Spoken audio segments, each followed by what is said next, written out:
From Second Stage Theater, see the new play from the writer NPR calls one of the hottest playwrights in America, with Kate Bornstein, Josh Charles, Ty Defoe, Armie Hammer, and Paul Schneider. See Straight White Men on Broadway for 10 weeks only. Visit 2st.com. Not the house of cards that falls down easily. I'm strong enough to handle what you throw at me.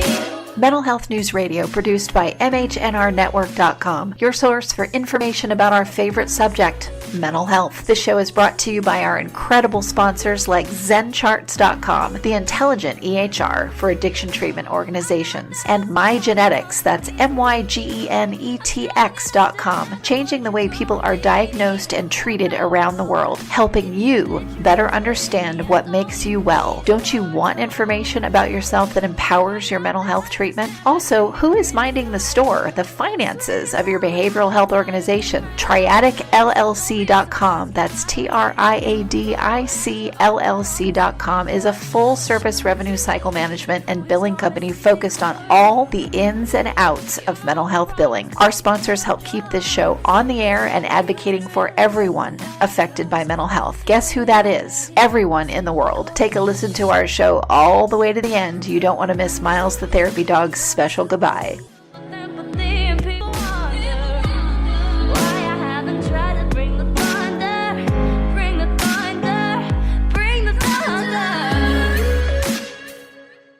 Hey everyone, this is Kristen Sunanta Walker, host of Mental Health News Radio, and I'm back with a guest. We decided that his show we would put out on January 1st of 2018 because it was such a great and poignant show. So we're back with Dr. Michael Gurian. Thank you so much for coming back on the show, Michael. Oh, Kristen, thanks for having me. Absolutely. So last time we talked more about boys, and this time we're going to talk about girls, and it's related to a book that you have coming out this month, is it? Yeah, it just came out. It just came out earlier this week. Awesome. So tell our listeners the name of the book. The book is The Minds of Girls, and then a New Path for Raising Healthy, Resilient, and Successful Women. And it's a culmination of so if people know The Wonder of Girls, which is a previous book that I wrote on raising girls, educating girls, and then a number of other books, Boys and Girls Learn Differently, and, education books. This is now completely updated research with all the, just sort of the success of what a lot of that has shown over the last 15 years since The Wonder of Girls.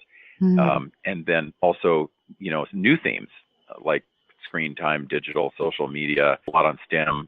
So it's for parents, educators, and of course, general readers and policymakers. The Minds of Girls. Yeah, I love it. I love that you cover both areas. So it seemed like the perfect follow-up show to do, and especially with what's going on now in our culture, this seemed like the perfect follow-up too. So tell our listeners, why it's been important for you to, I'll preface it this way. I have had people come on that their focus is on men and boys, and that's it. And then other people that their focus is on just women and girls, and that's it. And they stay in their lane. And boy, on an interview, you know how I do my interviews now. We take a windy road and we don't know where it may lead. And I love that style of interviewing. It's so much more organic and authentic in my opinion. But I really like talking with people that, will go in both directions, because neither one can exist healthily if they're not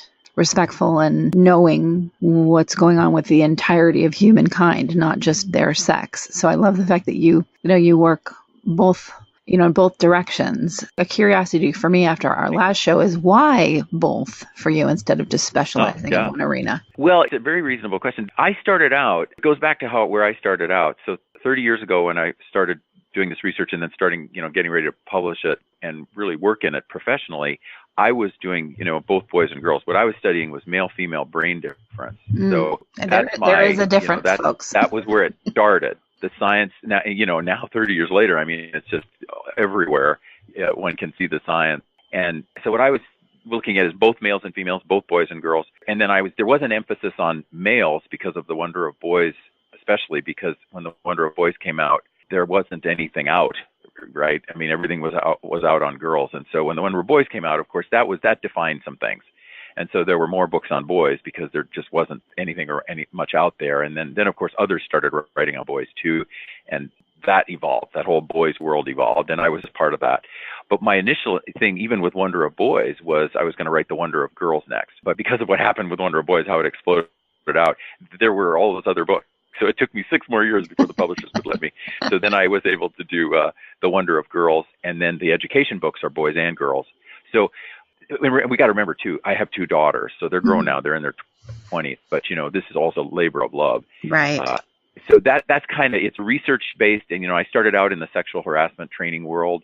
I was, some of my earliest work was in corporations helping with sexual harassment training and sexual conduct policies in corporations, using this research. And so I'm intertwined with both worlds, even though because of the boys' books, there's no doubt I'm probably more known for the boys' books, but the Minds of Girls is, this has been a long time coming because I've wanted to update everything and I've wanted to deal with the new themes.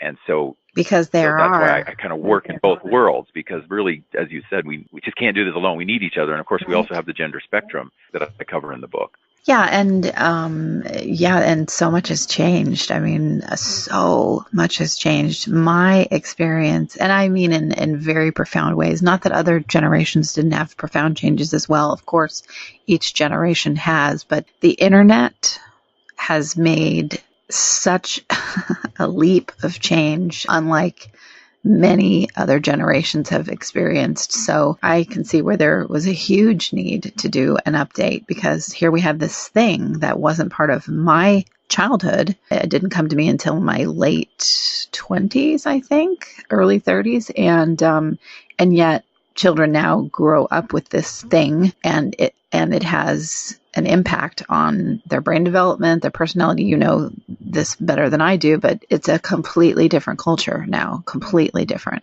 Yeah, it is. You're right about it. And the brain-based, so as folks know me, they know all of my work is brain-based. So I'm looking at that same stuff you're looking at, and that I know some other guests must have brought up, the way that the dopamine reception is being affected in the brain, the way that the connection that is via social media and excessive use of social media, the way that the part of what's naturally tempered brain development, which is what we really need for our girls to become, obviously, and our boys to become mature adults, to become strong, resilient adults, good thinkers.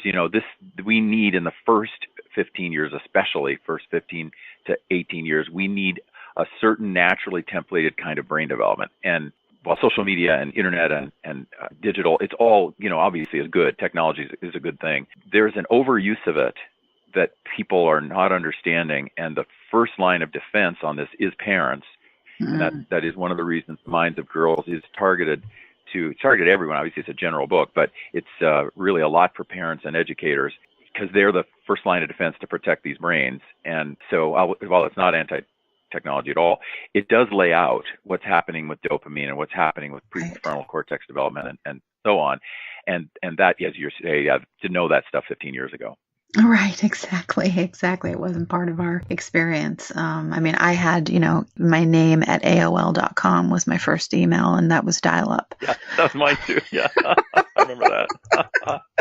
And my son, he was about 11 when all that was coming around. And so he was at a developmental age, obviously, but he didn't come out of the womb with this, with an iPad. So even his generation, he's 28, had a different experience with this also. So it's fascinating there's just so much more accessibility and so much more freedom. And also with that, no one knows how to make that freedom have responsibility attached to it, although we're trying to now, is what it feels like. But we really are, you've got this thing that is just so big and vast and can easily be out of control. How now do you walk backwards and try to clamp down safety measures and so on this thing, the internet, Yeah.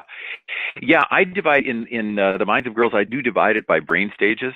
So just to give people practical, here's practical advice based on the brain science. If your child is birth to 2, if your child is 2 to 5, if your child is 7 to 10, if your child's 10 to 13, because these are sort of brain stages in terms of growth, brain pruning, and so if folks are interested, the Minds of Girls lays it out and divides it up for their age. And I'll give for instance of a practical, like for the 10 to 13 age group, but of course this is obviously going to include before 10, is don't give the smartphone to your child until they're 13.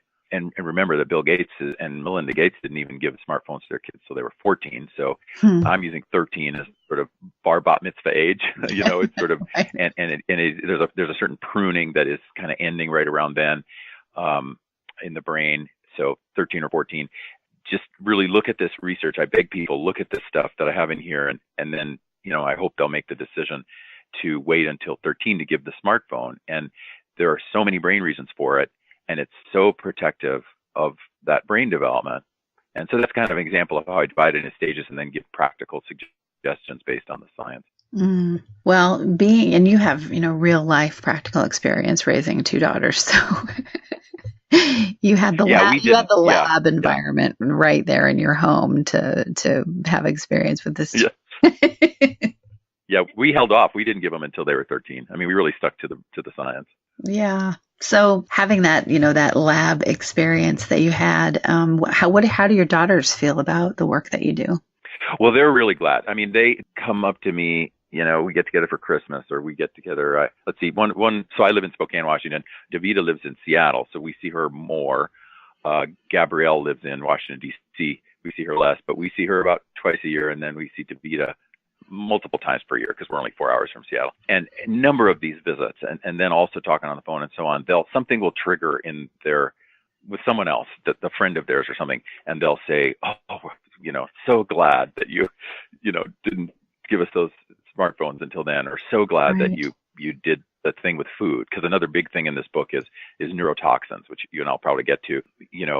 So glad that we went organic as quickly as possible, because they're in their generation, they're 24 and 27 now.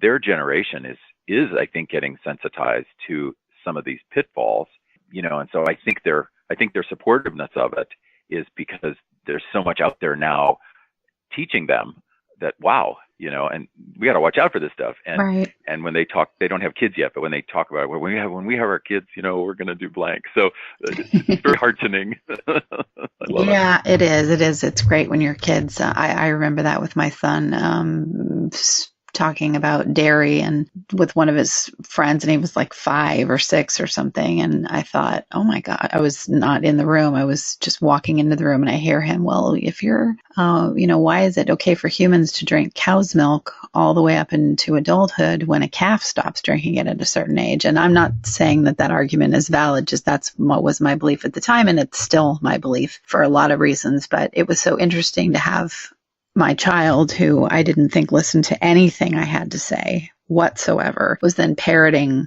how we lived. And of course now, he's 28 and he probably drinks a gallon of milk a day. But at the time, it was fascinating to watch how they pick up, even if you're not beating it into them verbally, like you have to pay attention, you have to learn, which I wasn't, that's what he picked up and was parroting to a friend of his who looked at him like he was bananas. What? Milk? What, are you kidding? So. Yeah. Yeah. I was going to say, I think that what you're saying hopefully inspires people who may be in the thick of kids resisting things right now, while they're, let's say, an 11-year-old who says, gets angry, why aren't you giving me a smartphone? Hopefully this inspires them to see that it's a long haul. Parenting's a long haul, and this will be appreciated. One day. It really will be. One day. You're in this for the marathon. This is not a sprint. Well, let's talk about, what's going on right now in our culture. That is another big cultural shift with the Me Too movement. And I don't know I didn't watch the Golden Globes. I don't watch those shows really anymore because they'd make me depressed. But I watched YouTube clips of the highlights of it. And I was just fascinated with what's happening. And of course, that's a microcosm of our culture, but it's one that we pay so much attention to, that celebrity piece. So I'm hoping that there's a trickle down effect. And I'm also seeing some things that are negative about it as well. So I wonder, what are your thoughts on this from the mind of girls? Yeah, first of all, obviously, it's a very important and good moment in our history. and it's going to continue. The energy is going to continue of Me Too and of people speaking out and saying, hey, this happened, and look at this power differential that happened, and I felt powerless, and that was wrong, and we have to look at our policies again, our sexual harassment policies. And I need to have a voice to express that was wrong, and so I think that's the positive. And I do believe that's going to last a long time, perhaps forever. I mean, I think that's the moment we're at, that has to happen. So that's the positive. Also, at the same time, I think we all have to watch out that this doesn't become kind of a recycled gender war. Right. Because some of what we're like, I did watch parts of the Golden Globe, and obviously have to admire what people are doing to call attention to this. If it becomes a gender war again, if it becomes the stuff like campus rape culture or America is a rape culture, or if it becomes that, then that's going to backfire. That's not going to be good. And I'm hoping it doesn't become that. But I'm noticing that some of it is, there's creating a lot of confusion. Like if someone is touching someone else on the back, that's sexual harassment. Or if someone, right. If someone has said something, some comment, that's sexual harassment. We have to be really clear on what is sexual harassment, and, a repetitive pattern of behavior, especially if there's a power differential. Okay, there are policies in place, and I do know about them personally because for a 10-year period I was working in that world in Fortune 500 corporations, helping them with that. And there are really good policies in place in most corporations. And it does appear, though, that especially that in Hollywood the policies were not good and in place. That's what it appears. I did not work in Hollywood, but that's what it clearly appears from the media. And then, Congress and those high levels of power, something looks, that seems really off. And and stuff is happening there to clean that out. And we gotta have the good sexual harassment policies in every kind of workplace, and we have to enforce them and stick to them. So that would be the other big takeaway. And with my daughters, as they were growing up, and as Gail and I were involved so much in helping them to understand the sexualized world, the kind of a problem that our culture faces in dealing with this, and this is a media literacy thing, and this is a sexual harassment literacy thing that folks can brief themselves on to help their kids, help their students. That world is highly sexualized, right? Mm-hmm. So these kids are these things that, like touching someone on the back or making a joke, or these things that really wouldn't fit under sexual harassment. They really aren't sexual harassment. They may be awkwardness, or they may be something else, but they're not harassment. Those things are going to go on all the time because that's everything that's being modeled everywhere. Right. Every kid is seeing media in which all these things are going on and more. So what we need to do is obviously we need to support women having a voice here, and then men too who can be harassed having a voice. Right. And meanwhile, hold to good policies, teach good policies, and we really, it doesn't create resilience if every tiny thing is criminalized. That's not going to work either. Exactly. It isn't. I mean, it just closes down the conversation, and it takes away from the real cases that are out there of harassment. It waters down the message. I feel like whenever I hear this backlash coming forth, or false accusations being made, just things like that, I think, damn it, you're watering down what really is an important message by doing this. I want everyone to have a voice, but not if your voice is a lie. Yeah, that's where I think it becomes gender war. I think that and that's not good for girls, I mean, it's not good for boys, of course, but it's not good for girls. A gender war, I don't see working. No.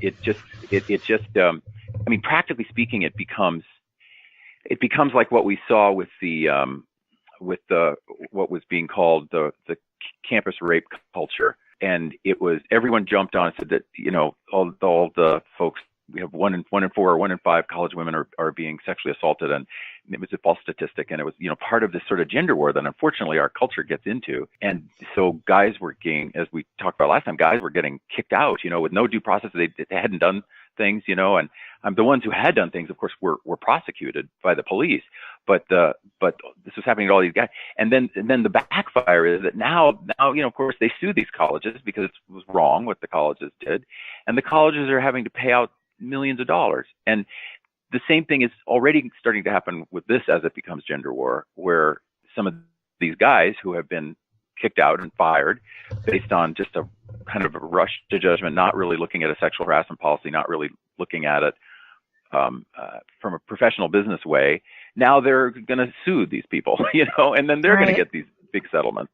And that's how it just sort of legally and practically backfires. It really is better for everyone to have sexual harassment policies, train people in those policies, and then stick to those policies and hire and fire, based on those policies.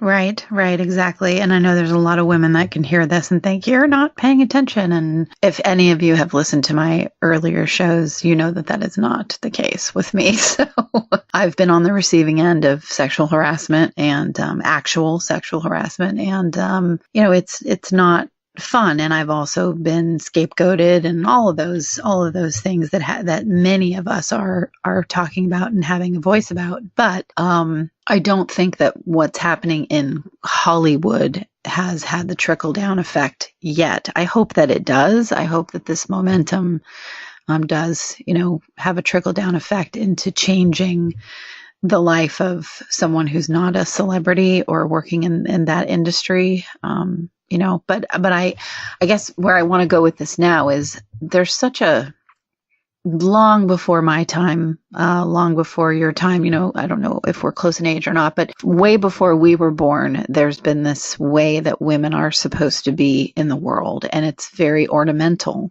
And it's very, very difficult for women to have any power in that's healthy, in my opinion. So I wondered, this sexualized culture, it's definitely leans way heavier on women. Men have their issues with it too and how they're supposed to perform. But in terms of, you don't see a zillion ads with men pulling down their underwear and sticking their finger in their mouth going, ooh, as you do, like you do with women. And that we're, right. I mean, I just said this on a show I did with a psychotherapist in Italy, Dr. Paolo Molino, that, when this all came up for me with the Me Too movement, I was excited, tired, because I've been fighting this a long time. So I'm tired. And I also pay attention to, and have always paid attention to, when I see them focusing on how I look as opposed to who I am. And it's hard to stop even casual conversation around that outside exterior piece, especially for women. So I wondered what your thoughts were about that. Mm-hmm. Yeah, it's interesting. I talk about that in the book, and in fact, when I give lectures, I school visits, do the evening keynotes, to the community, or in these, when it's on girls, I show the Dove commercial. I show one of the Dove commercials that looks at and people can get these on YouTube, these Dove commercials that look at how females see their appearance, how others see their appearance. And it's a really poignant time and conversation with the audiences about this female appearance and how a female appears physically, sexually, how that appearance connects with how that person is apprehended, how she is apprehended by others. And not just men, but equally women. Women, absolutely. Women, in fact, are harder judges of women absolutely. than men are, actually. What men tend to do, just biologically, is men tend to make an assessment, a visual cortex assessment that goes into the hypothalamic axis, it goes into the brain, and then the brain goes, oh, okay, interested in that, not interested in that sexually, right? It does that stuff. Mm-hmm. And then if interested, that brain goes, how do I pursue? And then maybe that can extend that.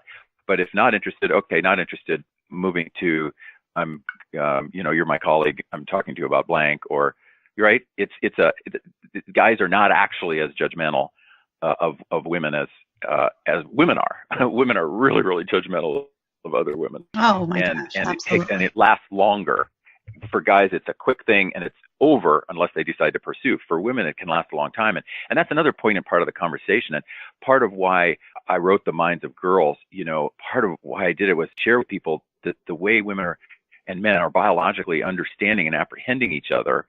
And so people can be conscious of this, and then, of course, teach their girls about it, and the girls can make decisions. I'll give you an example of one, again, practical, where at a conference I was speaking, and I tell this story in the book. I was saying, okay, now when my 15-year-old, she dressed in an incredibly provocative way to go to a party, and parts of boobs are showing and stuff like that. And I said, and I know I'm the guy, so supposedly guys don't understand anything, but I was the dad, and I said, okay, no, you can't dress like that. Here's why. Biologically, here's what's going to happen. There's a lot of science in our house. And of course, she rolled her eyes and all that and got mad, and we had an argument, but she ended up changing. Well, now most of the people in the audience that I was speaking to, and I said to them, does that make sense to you? That I would help her to protect herself and help her to protect her self-image, the way she images herself and the way she's apprehended, visually, et cetera. Most said, well, of course, that's so logical. But some said, no one should say anything to her. She should be completely at 15 empowered to dress however she wishes, and how she's apprehended does not matter. That's just on the guys. And on the other women. That's on them. And that is a place where I'm challenging my reader, and I'm challenging people to really think that through, because the biology, right, the neurobiology of how a female body works, how a female body looks, that neurobiology is much more dominant and it's part of why we're having a Me Too movement, because that biology is really dominant, and we need to educate everyone on the person herself, the woman, and the men. We need to educate them on all of this biology that's going on and how to navigate it, because that biology is not going away. 50% of dating starts in the workplace, right? So clearly all of that is at work, and it has to be navigated. So I'm hoping the Minds of Girls helps people with that, because it gives them these sort of some language to help girls navigate this, so that they are empowered while also being protective of their long-term self-image development. Right, exactly. I know it was interesting. I had Thanksgiving with some lovely people from Scandinavian area, if I'm using that word correctly, but I don't want to say exactly what country and have them know I'm talking about them. But what was interesting was the difference between the mom and the daughter. The daughter's about early 20s, and the mom's probably my age, mid to late 40s. And the mom had career, not interested in makeup, and she cared about her appearance, obviously, but she's a grown, adult, mature, empowered female. And so her look was completely different than her daughter. And what she noticed was, in bringing her daughter from where they live to America, this vast change in how her daughter interacted with people, how her daughter felt about herself, and the importance of looks. And so what you got was a lot of makeup, hair, nails, all these things. I mean, I could have bought a village island with the money I've wasted on makeup and hair products and procedures to get my hair done, whatever. And that's what she immediately was hit with, this Western culture's view of women, and felt the need to, oh my gosh, I have to fit in, so I better care about these things. And there was a discussion around, how do we help her navigate this? Because we can't tell her that what she's feeling and what she's doing, she shouldn't, and that it doesn't exist, because it does. So how do we help her navigate through that, so that her self-esteem isn't destroyed, and she doesn't grow up feeling like, oh, my importance is based on how sexually appealing I seem to society? Yeah, absolutely. The whole thing with female sexuality has to be, we can't go in the direction, I don't think, of saying, okay, it doesn't exist. Right, we can't. It does. and if it exists, it's the fault of guys, right? Because they looked at you. That's not. We can't go that direction. We kind of experimented with it, and I think of that as also part of the kind of the gender war stuff. I don't think we want to do that, where we come up with a concept that blames men, because that's what ultimately happens with that. Right. But at the same time, yes, females have, there's a deep confusion too for everyone in this, in that females are can often be very sexually manipulative, Yes. and they don't even know they're doing it, but it's just part of their process. And obviously guys can be too. We want to remember, if we say something for one, it doesn't mean it doesn't happen with the other. But there's a way in which sexuality gets used, and it can be very effective. So women are walking this, and girls are walking this, and constantly walking this. And so from the minds of girls' perspective, from this perspective, I'm begging parents to make this a constant, conscious conversation. Yeah. And I call it courageous conversations in the book. Here's a courageous conversation, and keep having it, and have both males and females have it. I think the thing I'm seeing once in a while in the media where someone says the Me Too movement has nothing to do with men. All they should do is listen. They should have no opinion. When I see that, I know that, again, just doesn't fit the brain research. Girls need men also. They need fathers and men also to help them understand all of this, and obviously, of course, they need mothers and women to help them understand it. We're all in this together, Right. and helping our girls to grow up to navigate what is not just one of the most powerful things that men have, which is sexual power, but equally one of the most powerful things that women have, Right. which is sexual power. I know. I've lost listeners over the years of doing this, because I had so many men come on, and I'd say, listen, this is my journey, and I have my own story with men and sexual abuse. And so part of my journey is to heal those wounds, and healing those wounds means loving men and not being afraid of them. So if I interview more men than women, or I seem to look like, which isn't the case, but for a while there, I was pretty heavily focusing on men. It was because I was trying to heal wounds that I had around men. And now, thankfully, you put in hard work like that, which it was very hard work. And I had some awful experiences in that. And then wonderful, profound ones. And now I have probably more male friends than I do female friends, not by choice, just that because of that hard work that I put in. There are some amazing men out there that are safe and loving, and they make mistakes, and they autocorrect, or they learn how to correct, and so on. But the backlash I see that comes with, if you try to do something like that as a female out of your own healing, that you're sometimes seen as, oh, you're ignorant, or you're in support of this, clamping down of women's voices. And it's like, it's not good to go in that direction, as you've been saying, either. That doesn't help anyone. We both sexes needs to come to this conversation and listen to each point of view, whether you agree with it or not, whether it's triggering or not. We both need to have a voice in this, so that we can create something more respectful for everyone moving forward.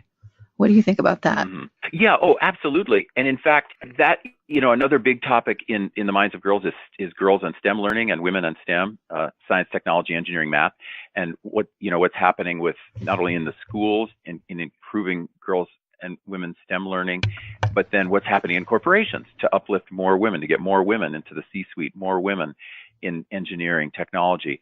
And I actually see that as similar to this, in that to some extent that has been a kind of pitted against, like, we got to get more women in there.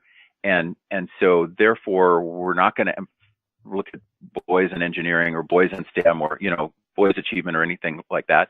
It's going to be about girls in STEM. Right. And I'm very, and the thing is, I've got two daughters. I'm very supportive of the Girls in STEM movement. In fact, the Gurian Institute and our trainers, we work constantly with schools, and I go in myself a lot and help schools with girls in STEM. So really, really supportive of that. And at the same time, though, we don't say, well, in order to have more girls, in STEM, we got to have less guys. We don't approach it that way. We approach it as the female brain and the male brain.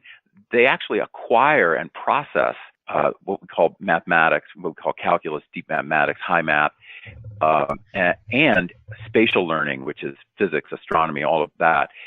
These brains process the stuff differently. And again, clues to a lot of this lie in the male and female brain and how they operate. And so for instance, we're doing a lot in schools and to help people understand and even in counseling formats, to help people like you and I talked about last time, to help them understand how to target something to help a girl bring it out, how to target something to help a boy bring it out. This difference, this white matter, gray matter difference between the male and female brain profoundly affects all of these fields.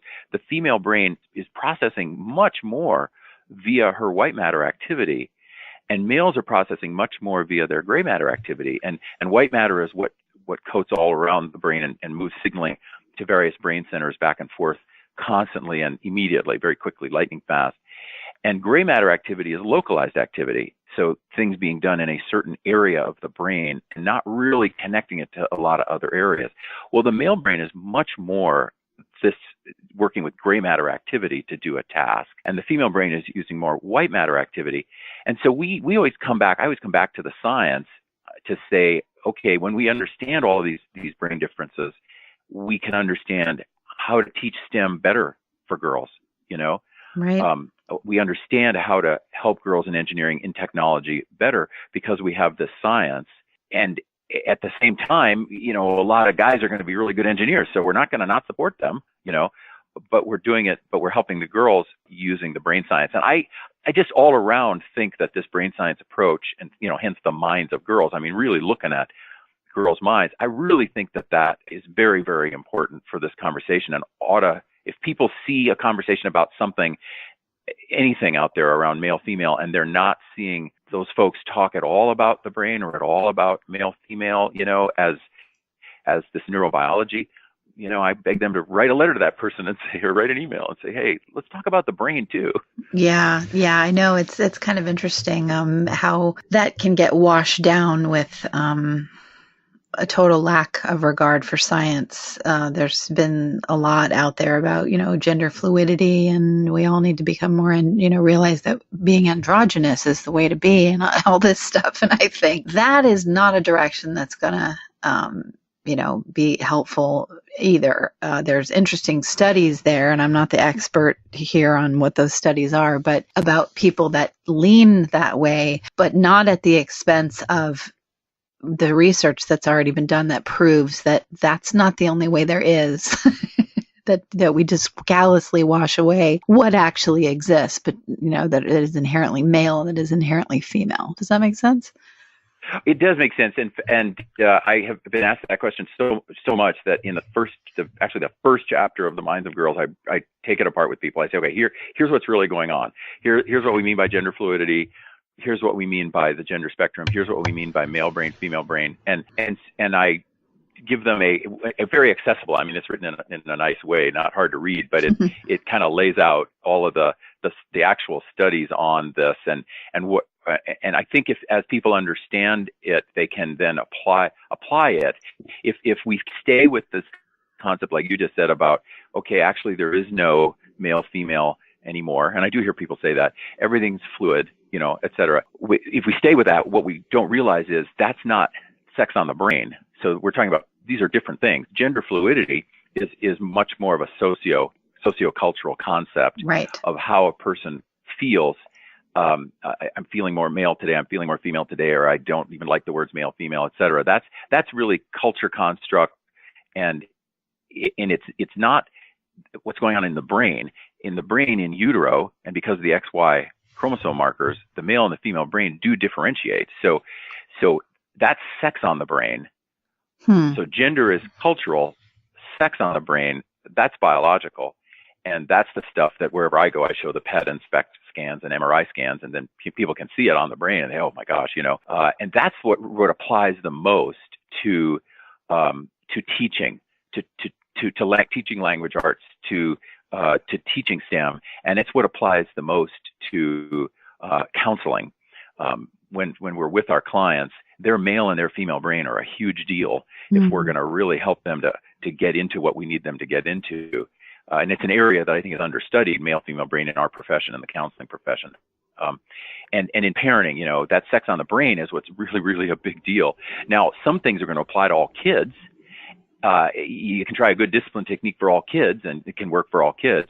And as you gender differentiate, as you and I have talked about before, you also have more success because you gender differentiate. Well, gender differentiation is really about sex on the brain. So what we have is we have anatomy, which is obviously our physical anatomy that goes along with our pituitary, our internal anatomy, and which is sexed, right? It's male and female. And then we have sex on the brain, which is male and female. And then we have LGB. Okay, that's sexual orientation. That's a third category. And sexual orientation is biological. It's wired into the brain. And then you have gender fluidity, which is culture construct. And those are really the four categories. And I go through them all with folks in the book. And then we talk about transgender, what's now called transgender. I was going to say, where's the T? What are your thoughts on the T? Right. The T goes primarily under the second one, sex on the brain. But it can go, while people are trying to figure out what it is, it can go under gender fluidity. But if someone is trans, it actually is transsexual is the correct word for it, but we all use transgender now. If someone is trans, that person's brain is wired, so let's say it's a female to male, it's a female body, but the brain is wired male. And I have the studies in the book, and people can see the different brain centers that are wired male. And that's why that person, that self, is saying, my body and my brain don't fit. I'm female, but I need to become male. Right. And vice versa. If the person is male and says, I need to become female, it's the same thing. The brain, you can scan those brains, you can study those brains and say, wow, look at these, there's these 6, 7, 8 brain centers, look at them. Wow, they're wired, male, they're wired female. And so this male to female, they're wired female, wants to become female. So again, the science and the neurobiology, I really think gives us the best information. But the culture dialogue, does remain superficial in the media. So people will say gender fluidity, there's no such thing as gender, but that's just not true. I know. I hear that, and I think, I know a few people I've interviewed that would take a pause on that kind of language. And you being one of them. Well, thank you again for coming on. I hope this is one of many more conversations. Oh, well, thanks for having me. Of course. Now tell our listeners where they can find out more information about you. Well, thank you. Yeah, if people go to michaelgurian.com, MichaelGurian, michaelgurian.com, that sort of can take you everywhere, can take to the Gurian Institute, can take all that I do. And you'll see, and then you'll see people will also see the Minds of Girls right there, which we just discussed. So michaelgurian.com probably is the easiest way. Awesome. Well, thank you again for coming on. Absolutely. Thank you. Thanks to our listeners for another edition of Mental Health News Radio. Get ready for it, because here it comes. But first, thank you again to our sponsors like EverythingEHR.com, devoted to helping organizations finding the best electronic health record in behavioral health, and Service Dogs by Warren Retrievers, SDWR.org, a nonprofit organization that provides service dogs to those with unique abilities and invisible diseases, to include autism, diabetes, epilepsy, and PTSD. Until there's a cure, there's a dog. And hey, an SDWR service dog is at work every day with one of our own team members. If you have a question, visit us at mentalhealthnewsradio.com or our network of podcasters at mhnrnetwork.com. Disruptors, healers, technologists, advocates, and most importantly, voices to be heard from all corners of the globe. Thank you so much for joining us. And now a final word from our therapy dog, Miles. Good boy.